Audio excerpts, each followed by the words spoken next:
എടാ നമ്മൾ ഇത്രയും നേരം നല്ല രീതിയിൽ തന്നെ കളിച്ച് വന്നതാ. അപ്പോഴേക്കും വന്നോളും ഓരോരു പട്ടി ബംഗാളികൾ. ഓ ഇവന്മാരെന്നെ കളിയാക്കി കളിയാക്കി ഇന്ന് തന്നെ കൊല്ലുവോ? എൻ്റെ ദൈവമേ, എനിക്ക് വയ്യ. എന്തായാലും ഒരു റൗണ്ട് കൂടി തോൽക്കട്ടെ, അതിനുശേഷം കയറി അടിക്കാം. എടാ ഈ പട്ടി ബംഗാളി എന്താ ഈ കാണിക്കുന്നേ? അവിടെ കിടന്നതേ വട്ടം തിരിഞ്ഞുകൊണ്ടിരിക്കുകയാടാ.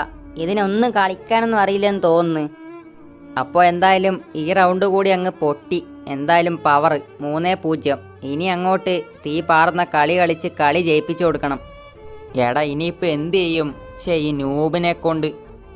എടാ ദേടാ നൂബ് ദേ ഗണ്ണൊക്കെ എടുത്ത് എനിമീസിനൊക്കെ അടിക്കുന്നടാ. എടാ അവന് UMPയുടെ സ്കിന്നൊക്കെ ഉണ്ട്. ദേ അടി വാങ്ങുന്നുണ്ട് നല്ലോണം. എൻ്റെ മോനെടാ ഡാമേജ് ഒക്കെ കൊടുക്കുന്നുണ്ടാ. ഓ ആ ഒരു കില്ല് അവൻ കുമ്മനടിച്ച് കൊണ്ടുപോയല്ലോ.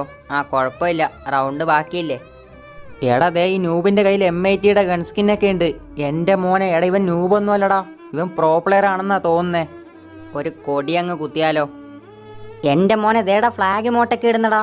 എടാ ഇവൻ നൂബൊന്നും അല്ലടാ, പണ്ട് തൊട്ടേ കളിക്കുന്ന പ്ലെയർ ആണെന്നാ തോന്നുന്നത്.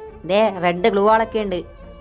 ഓ അവന്മാർക്കിപ്പോൾ കാര്യം മനസ്സിലായി, ഞാൻ പ്രോ പ്ലെയർ ആണെന്ന്. എന്തായാലും ഇപ്പോഴേ മൈക്കൊന്നും ഓൺ ചെയ്യണ്ട, കളിയൊക്കെ ഒന്ന് കഴിയട്ടെ, അതുവരെ ഇങ്ങനെ തന്നെ പോവാം. എടാ എന്തിയടാ പട്ടി ബംഗാളി ദേ കിടന്ന് ഓടുന്നു. എടാ എൻ്റെ മോനെ ദേടാ കില്ലൊക്കെ എടുക്കുന്നടാ. എടാ ഇപ്പോഴല്ലേ എനിക്കൊരു കാര്യം മനസ്സിലായത്. എടാ ഇവൻ ബംഗാളി നൂബൊന്നും അല്ലടാ. എടാ പ്രോ പ്ലെയർ ആടാ. അവൻ പ്രാങ്ക് ചെയ്യാൻ വേണ്ടി വന്നതായിരിക്കും നൂബിൻ്റെ കോസ്റ്റ്യൂമൊക്കെ ഇട്ട്. ഹലോ ബായ്, സോറി ബായ്, തും പ്രോ പ്ലെയർ ഹേ. അയ്യോ വെറുതെ നമ്മൾ ഈ ബംഗാളിയെ കുറേ കുറ്റം പറഞ്ഞു. എടാ അതേ ബംഗാളി നന്നായിട്ട് തന്നെ കളിക്കുന്നുണ്ടാ. ഇനി അങ്ങോട്ട് നമുക്ക് ബുയ അടിക്കാം. എന്തായാലും ഇപ്പം 3-2 അരെ പട്ടി ബംഗാളി വന്ന് റിവൈവ് ചെയ്യടാ. എടാ ബംഗാളി റിവൈവ് ചെയ്. എടാ ദേടാ ഇവൻ ഓടിപ്പോകുന്നടാ. എടാ ദേ എന്നാ എനിമീസിനെ അടിച്ചിട്, അതും കയ്യ. എടാ നോക്കാക്കിയടാ. ഓ അവർക്ക് എന്തായാലും ഇപ്പം മനസ്സിലായെന്ന് തോന്നുന്നു ഞാൻ പ്രാങ്ക് ചെയ്യാൻ